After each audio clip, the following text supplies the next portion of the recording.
Hello, ladies and gentlemen. I'm Josh Randall. I'm Tyler Wright. And welcome to the big project that y'all have been waiting for, the Playbook. You might be wondering why we weren't talking about sports for MATV and stuff.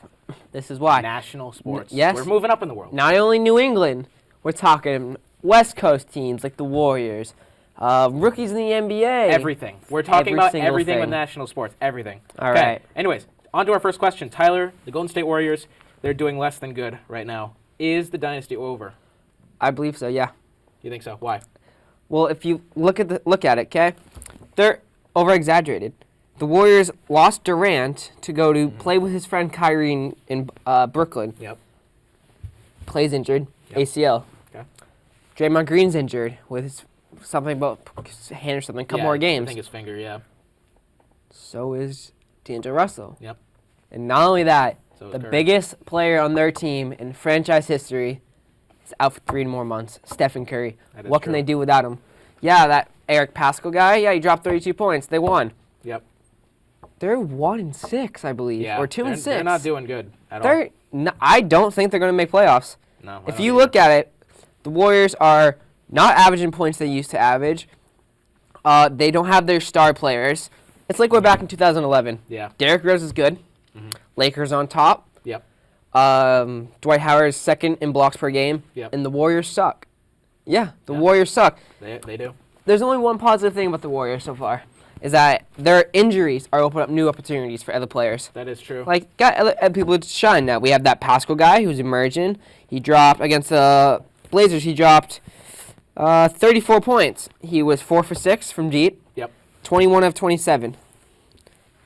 He was good that game, He was. but still not going to be enough. No. They have injuries and injuries. The injuries have finally got them. They've Yeah. caught up to them. That is true. They're not going to make playoffs this year. All right, you done? Yeah. Okay. This is my argument officially. It is over for now. And the reason why I'm saying for now is because now that KD is gone, the Warriors have one thing that they haven't had since KD joined. Can you take a guess of what that is? I don't know. The answer is cap space.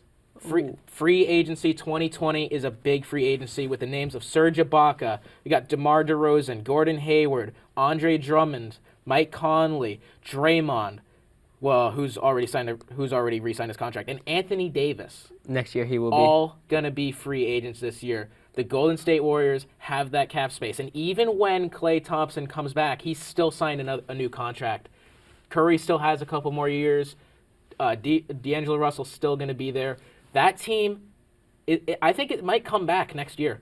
I think it might because of the fact that they could possibly sign a big talent in this upcoming free agency. Well, they have got rid of Iguodala as well. Yeah, they have shift him Iguodala. off to Memphis, like you said, to get cap space. Yeah. They signed Klay Thompson for a 5-year, $190 million contract, but I don't think they're going to go anywhere this year. Next year, maybe. No, I agree with you. Maybe Not this year. Maybe next year they will. Yeah. They need another player. Yeah. I mean, D'Lo, yes, forgot about D'Lo. Yeah, he's Yeah. injured, but it's just like not working out for them right now. Like No.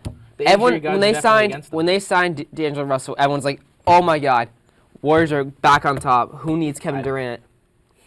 Look where they are. You forgot about Clay's injury. That is a major part. Without Clay, who's Curry gonna pass to? Well, exactly. No. And now I'm- Curry's injured. I'm definitely agreeing with you on the fact that it's done for this year. We're going to go ahead and assume Anthony Davis is probably going to re-sign with the Lakers in this free agency. I'm going to go ahead and say that. Serge Ibaka, could go. That would be a great move for him. Gordon Hayward needs to get out of Boston as far as I'm concerned. No. He doesn't need to. been- He doesn't need to. He's been performing really good recently. 2 years. I heard this Two. from somebody today. I'm not gonna list who it is, but Yeah. you give him 2 years. 2 years? 2 years to come back from his injury. He did. The first year was and shoddy. now The first year after his injury was kind of shoddy. We can all agree on that. And now he's good. This year's looking a lot better. He's playing like he did before he got injured. Do you think that is true? Yeah, I could see that a little bit. He was more of a three-point shooter back when he was on the Utah Jazz, but I definitely see some reappearance of Gordon Hayward. That's not even a word, but I definitely see him coming back. He could be open to a move after all, though. That is possible. I mean, you never know. The Celtics now, I don't know how much cap space they do have now with the addition of Kemba. Probably not a lot. But I mean, still, things could happen. We're only like first week in November here. A lot of things could happen from here to the trade deadline. There could be a big trade. There was last year. We had Jimmy Butler go to the 76ers before the trade deadline happened. I mean, anything can happen.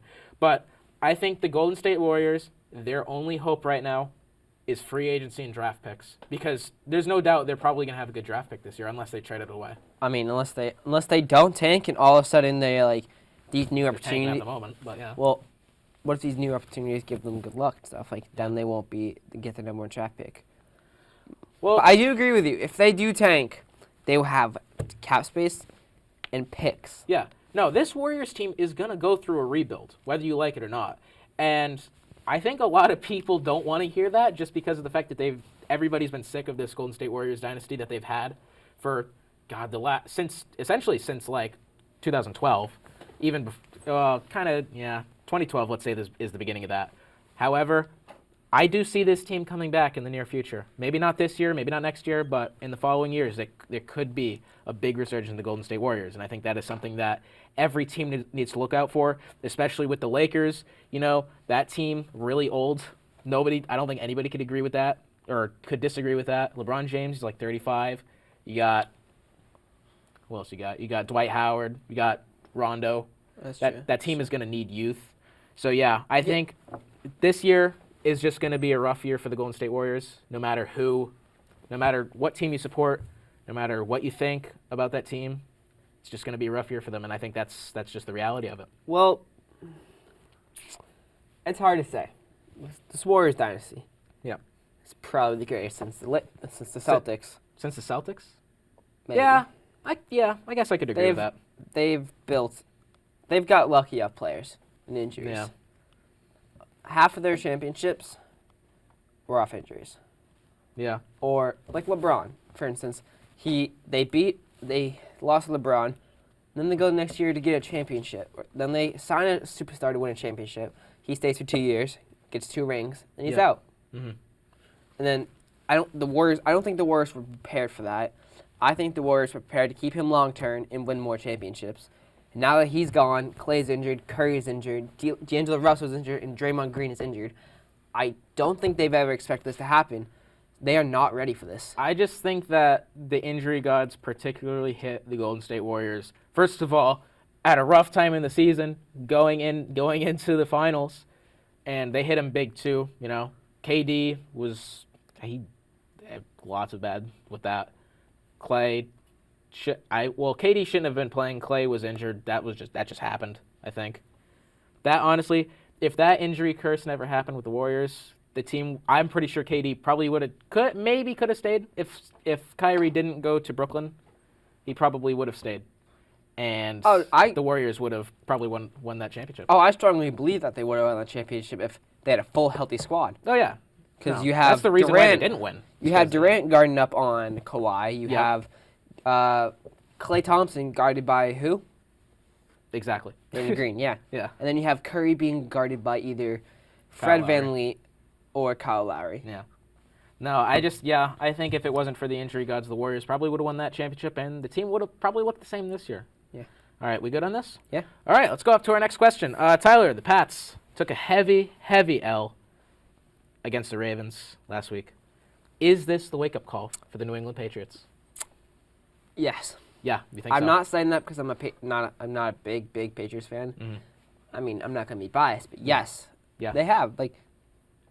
They got blown out in the first half. Yeah. It was 17-0 before they scored their first point, I believe. Yep. And still then, they went into the halftime 17-7 against the Baltimore Ravens. Yeah, well, the Ravens are a good team. The defense, I said it last week. No, I agree with that. Lamar Jackson will run all over that defense. They did. Yeah. And what did they do? He ran had 3 total touchdowns, 1 passing, 2 rushing. Yeah. I believe that the Ravens, their game plan for that week was to run with Lamar. Yeah. No, I would have said that, but yeah. It's just the defense like that. The offense killed him that game. The offense killed him. Yeah. When Elman got stripped for a fumble, took it back for a touchdown. When Brady threw that pass over 40 yards to Earl Thomas, interception. Yeah. The offense was horrible that game. I think everything about that Patriots team just looked off. But the scary thing was, they still had a chance to win that game. They did. That is true. But they blew it. Mm-hmm. The defense was not prepared for that. The offense No. was not prepared. I don't think the Patriots were prepared to face that Baltimore team and lose by the amount of points they did. Are they prepared to face this upcoming schedule? I mean, they have the bye week this week. They play the Eagles, the Cowboys, the Texans, the Chiefs. Then they go back to the Bengals, and then eventually have to have the Bills. Are they ready? Up to you. Okay, so right now, that team, it was a hard game to watch, that last game. Yeah, it was. But their upcoming schedules, I'm going to throw an insult towards me. They might be looking like the 2014 Chiefs. Yeah. I mean, they're obviously not going to go 2 for 14, but they're not looking too good. Nah. I think, okay, so this is my official statement. We said it. I told you this last week in the test broadcast, which didn't air, so you guys know nothing about this. But I said it last week. It's going to depend on how the defense reacts to this loss. I said that if the defense were to I don't want to say fumble that game, but it was. If the defense was to mess up, how would they react? How would they change? I am concerned now because they have the bye week this weekend. They go and play Philadelphia Eagles. Is that loss going to brew over? I think that's the question that I have with the Patriots defense right now. Is that loss going to play on their mind even after the bye week? And are we going to see a repeat on the 17th against the Eagles? If the Patriots are to lose that game against the Eagles, I think I don't want to say it's over for the Patriots. I still think they're going to do good in playoffs, but I see this as finally the Patriots realizing that they are not immortal. Well, here's the thing. As you said last game, Patriots do not do good against teams who have a QB that can run. Yeah. Look at all the teams they faced. The QBs that can run, the Pats couldn't stop them. Yeah. But when they pass, they drop back and pass. The Pats stop them. Yeah. Pats, their defense are specifically and only the pass. They guard the pass best in the league, but they're not prepared for that running for the QB. They have everyone downfield guarded, and they forget there's a QB in the back that can run. Yeah. But I don't believe that next week against the Eagles will affect them. I don't believe that'll affect them because here's my opinion. So they lost, as we all know. We've been talking about this. Mm-hmm. But the Eagles, they haven't faced good teams. They lost to the Cowboys. Okay. Well, the Patriots play the Cowboys. I'm just saying. Yes, and Eagles have a rough schedule. They've had a rough, iffy kind of schedule. They just beat the Bears. Yeah. But it's the Bears game. Yeah. QB is horrible. Mm-hmm. So the Eagles. What's your opinion? Keep going. The Eagles aren't. I don't know about the Eagles. Carson Wentz is difficult to predict because he has games where he's horrible, and he has games where he's good. Yeah. I don't think he'll do good passing-wise towards this defense, but he can get out of the pocket and run. Yeah. But I think the Pats will be more effective towards watching that QB, and I think they might win maybe 2 of their 5 next games. Yeah, I see this game against Philadelphia is by far the easiest out of these next 4 games they have. They're facing the Cowboys on the 24th. They're facing the Texans on December 1st, and then they play the Chiefs on the 8th. Patrick Mahomes, obviously, well, we're going to assume he's healthy by then. He is. Well, you never know. I thought he was going to be healthy, but then he dislocated his knee or did whatever. But all right. I see this Eagles game as maybe just kind of like this is the game to get back on track, especially for the Patriots defense. I mean, the offensive line, just awful. I think the only throwing game that Tom Brady really has right now is the short game. Even though they're still getting yards on that, though, that is the thing. Anytime Brady makes a completion, even if it's like a 15-yard pass, he's still getting yards off of it, and he's still getting the first downs. That is the big takeaway from Tom Brady right now. He's not mobile by any means, at any means whatsoever, but he's still making completions. Even if they are short, even if they aren't getting a lot of yards, he's still making completions. So this game is really going to rely on the Patriots defense, and if they can maintain that mentality, that confidence that they had prior to going in against the Ravens, then they probably shouldn't have a problem with Philadelphia. I mean, against Dallas and Houston, especially against Kansas City, I think that's going to be a different story. They better watch out for those 3 games. But I see this game against Philadelphia as if the Patriots are to lose this game, that is going to haunt that Patriots defense, and that is specifically going to haunt them going into the playoffs. Well, here's my final thought about this. Yep. The offensive line struggled against Ravens. Allowed Brady to get sacked twice. Hard hits. And then the run game for the Pats, they left open spaces for them to lose yards. Yeah. The offensive line needs to work on that for them to win the next games. Mm-hmm. Yeah, no, I think this is definitely a wake-up call for the Patriots. I don't, because Patriots fans are going to take this loss as basically, they're going to take it a lot harder than it might be. Like, it's a hard loss to take. However, I don't think it's done yet. We're going to see this weekend. We're going to see in the weeks after. That's my final thought. Yeah. All right, on to our third and final question. Tyler, me and you, we've been talking about this a lot. What are the NBA rookies to look out for this season, in your opinion? RJ. Tyler Hero. Okay. And my boy, John Moran. Yep, I knew you were going to say that. Why? Why do you say that? RJ is way better than we thought, okay? Yep, that is a fact. Early seasons, we thought he was going to do iffy, blah, blah. Then he's out here performing, almost beating good teams like the Celtics. Mm-hmm. I mean, the Knicks are 1-7. Yep. But it doesn't mean RJ's not playing good. No, he's playing really well. RJ is playing outstanding ball.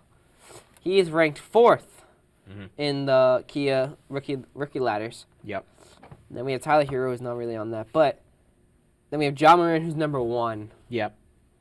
That's my guy. Yeah. John Moran and RJ. Mm-hmm. You look at John Moran. Yep. He's playing outstanding ball. He's leading the Grizzlies to wins, not like back to back, but he's leading them to wins. He's averaging like 24.9 points per game in the season. Is that good? It's pretty good for a rookie. Mm-hmm. That is outstanding for a rookie. Yeah. He is in 3 games this week. He's averaged 24.3. Mm-hmm. He leads all rookies in scoring, and he drew high praise from James Harden. Oh yeah. That's James Harden we're talking about. Yep. He's that man's beast. Yep. That is quote unquote. He's aggressive as a young guy in this league. Some guys tend to be nervous. He has no nerves at all. He's aggressive. He attacks in full attack mode. Yeah. All the other rookies are coming down to earth. Like they're all like averaging regular points. Moran has established himself as the best rookie out there. Yeah. I mean, Tyler Hero, we don't really. He's kind of fallen off a little bit. He's been quiet. He's been quiet these last 2 weeks. I will give him that. I mean, he's still averaging like good points as a rookie. Do you know who his model was growing up? Who was it? Devin Booker. What's Devin Booker right now? Devin Booker, yeah. Yeah, no. Devin Booker, Devin he's Booker doing really is good. playing outstanding right now. I don't want to say this. I mean, I do, but I might get some flack for it. I do think Devin Booker is going to make a case for MVP this year if he continues his form.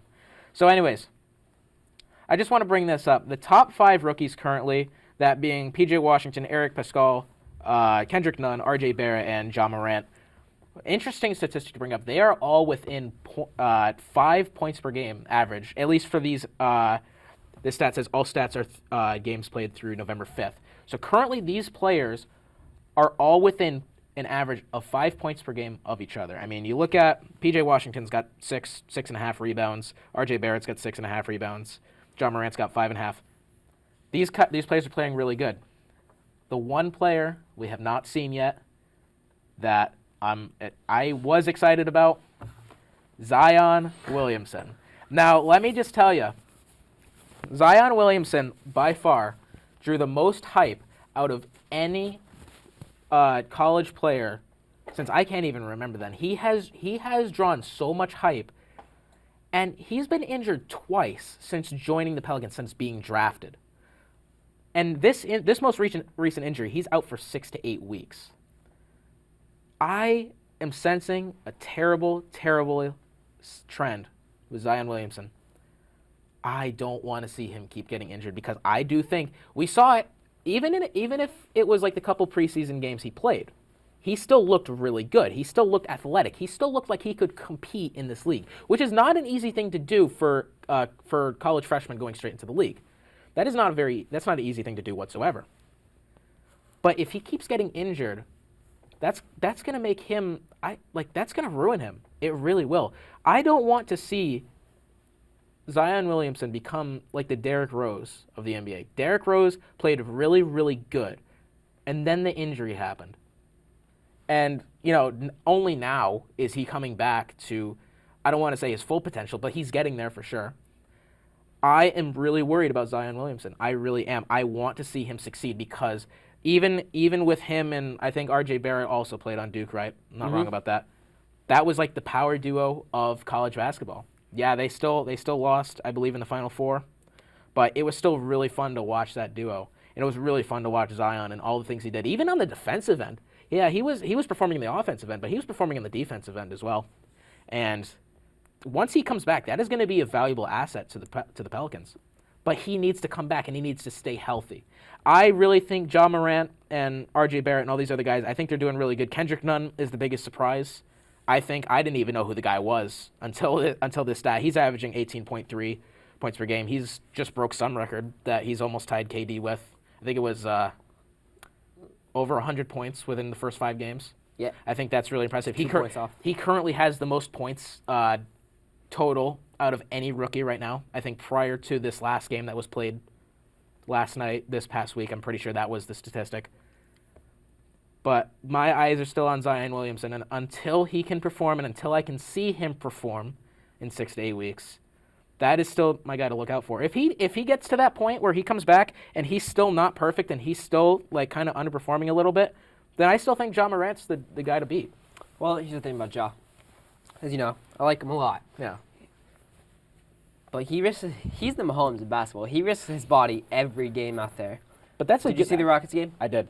Did you see when he tried in the fourth quarter? He tried to posterize that guy. That was gruesome. I watched that, and And I he just fell remember. and almost- I just remember watching his leg bend like that, And they thinking, almost thought he "Oh snapped." my God!" I thought that was a career ender right there. Exactly. With that, That's I the mean, hustle. He's embarrassing himself embarrassing other players when they Yeah. guard him. But like, if you keep going out there, you're gonna hurt yourself.